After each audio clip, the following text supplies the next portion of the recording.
పితృదేవతలకు అమావాస్యకు ఉన్న సంబంధం ఏమిటో మీకు తెలుసా?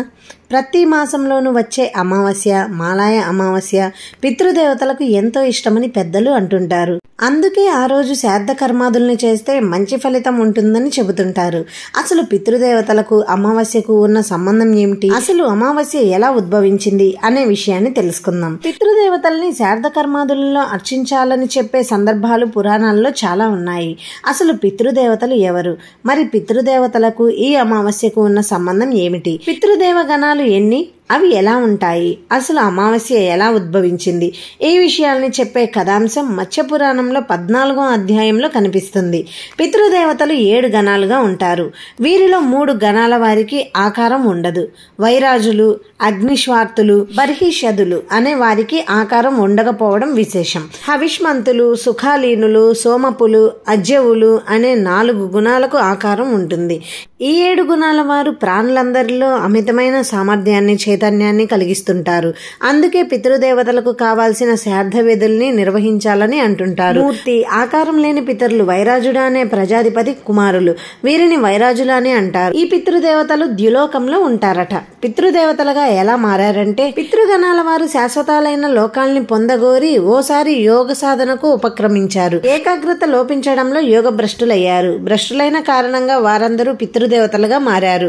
ఈ పితృదేవతలు మానసపుత్రికే మేన. ఆమె హిమవంతుడిని పెళ్లి చేసుకుంది. వీరికి మైనాకుడు అనే కుమారుడు జన్మించాడు.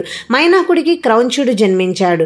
మైనాకుడు కుమారుడు క్రౌంచుడు పేరు మీదనే క్రౌంచ ద్వీపం ఏర్పడింది. మేనా హిమవంతులకు ఉప, ఏకపర్ణ, అపర్ణ అనే 3 కుమార్తెలు ఉన్నారు. ఆ కన్యలు మంచి యోగ సిద్ధి కలవారు. హిమవంతుడు 3 కుమార్తెలైన ఉమను రుద్రుడికి, ఏకపర్ణను భృగువుడికి, అపర్ణను జైగీషవ్యుడికి ఇచ్చి వివాహం చేశాడు.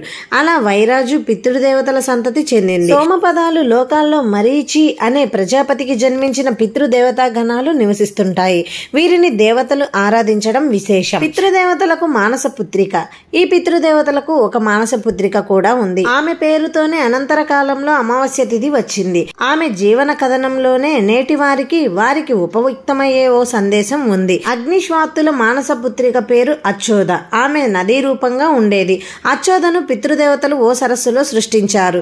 ఓ రోజు వారంతా కలిసి ఆమె దగ్గరికి వచ్చారు. ఏదైనా వరం కోరుకోమని తమ కుమార్తెను అడిగారు. ఆమె పొరపాటుతో అప్పటి వరకు సంపాదించిన యోగశక్తి అంతా నశించింది.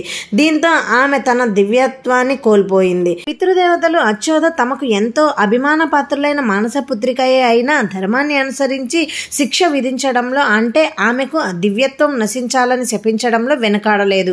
అచ్చోద మావస్య కాలేదు, అంటే మావసుడికి ప్రియురాలు కాలేదు. అందుకే ఆమె అమావాస్య అయింది. మావసుడికి ప్రియురాలు కానిదే అమావాస్య అని ఇక్కడి అర్థం.